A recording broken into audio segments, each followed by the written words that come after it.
This is a Lexus GS, Lexus's take on the exec saloon and a rival to the BMW 5 Series, Mercedes E-Class and the Audi A6. It's a hybrid, which means that it uses comparatively little fuel and is quiet. Because it's a hybrid linked to a V6, it's quite perky. 0 to 62 takes less than 6 seconds and it'll hit 155 miles an hour, which is impressive. But where did it come from? Where did the GS, IS, LS, CT and the like actually spring from? How did Lexus come to be? Well, it turns out it's a story that starts in the early 80s when Toyota decided it wanted a crack at the American luxury car market. But before any brand or product could actually hit the roads, Toyota needed to understand its audience just that little bit better. So much so that Toyo sent researchers to Laguna Beach in 1985. The 5-man team studied American luxury taste to see what would make the perfect motor for America.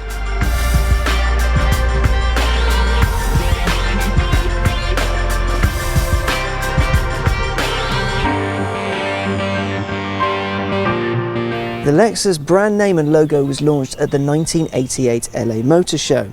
The name was whittled down from a list of 219 to a short list of just 5: Vectre, Verone, Calibre, Chaparral and Alexis. The Alexis name was chosen and eventually was morphed into Lexus. And after a minor legal battle with LexisNexis, it sat on the brand's first car, the Lexus Ls400, in 1989. The name incidentally either stands for luxury and elegance or luxury export US, though I'm told that depends on who you talk to. The car had to weigh less than 1,880 kilos to avoid the US's luxury car tax, as well as achieve over 25 miles to the gallon so as to bypass the gas guzzler tax. A tricky task for something with a 4-litre V8. The car did well. It was so good that the UK's Autocar magazine rated it higher than the Mercedes 600 SEL. Mercedes reportedly bought 2 LS400s to see why they were so good. It wasn't without its problems though. Thanks to some dodgy cruise control, cars had to be recalled. However, Lexus sent technicians to people who lived within 160 kilometers of a dealership and fixed the cars for free, returning them washed, waxed and with a full tank. Smart.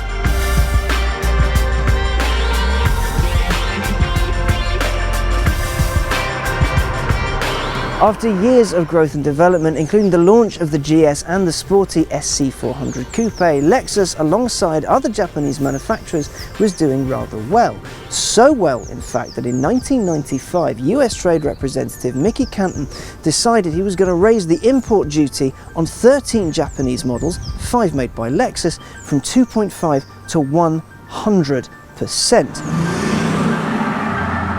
That would have pushed the price of an LS400 up from $62,000 to $100,000. Lexus understandably panicked. Cue 11 straight hours of negotiation between American and Japanese representatives in Geneva.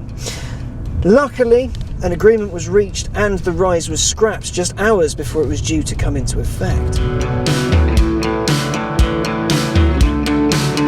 1999 saw 3 Lexus highlights. The IS Saloon was born, Lexus entered motorsport, and the brand became the overall best-selling luxury brand in the US. 1999 then was a good vintage for Lexus. In 2001, the Lexus SC430 was launched. It was a folding hardtop V8 sports car with plenty of wood scattered throughout the cabin, and it's widely regarded as being utterly dreadful. However, fast forward to the mid-noughties and Lexus had much bigger, much more positive waves on the horizon. In 2006, Lexus debuted the Lexus Hybrid Drive. Based on Toyota's system, funnily enough, it gave Lexus's luxury cars some welcome eco-cred. The RX 450h became the world's first hybrid SUV, while the GS 450h gave Ecotech a performance edge. Performance was set to reach heady heights in 2007 with the launch of the ISF. The first F car had the BMW M3 firmly in its sights.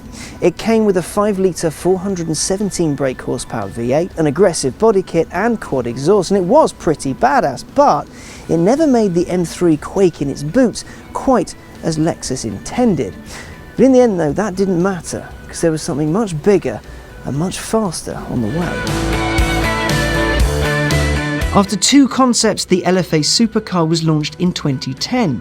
It had been in development since the year 2000 and had undergone extensive testing at the Ring.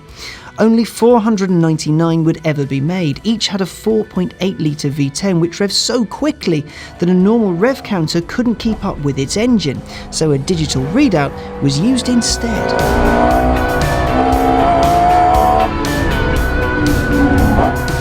Heaps of praise were poured all over the Lfa.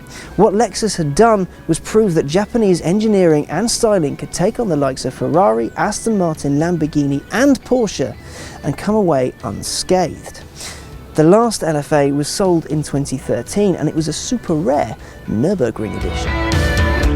Lexus's range has been beefed up since, of course. The new GS and LS cut a fine figure, and the company even entered the luxury hacks market with the hybrid CT200H. It's alright if you're into that sort of thing. A new IS has been launched as well, and it's giving the angry eye directly at Audi, Mercedes and BMW. When you think about it though, for a firm that was launched in the 80s to take on the big boys, Lexus hasn't done badly, has it?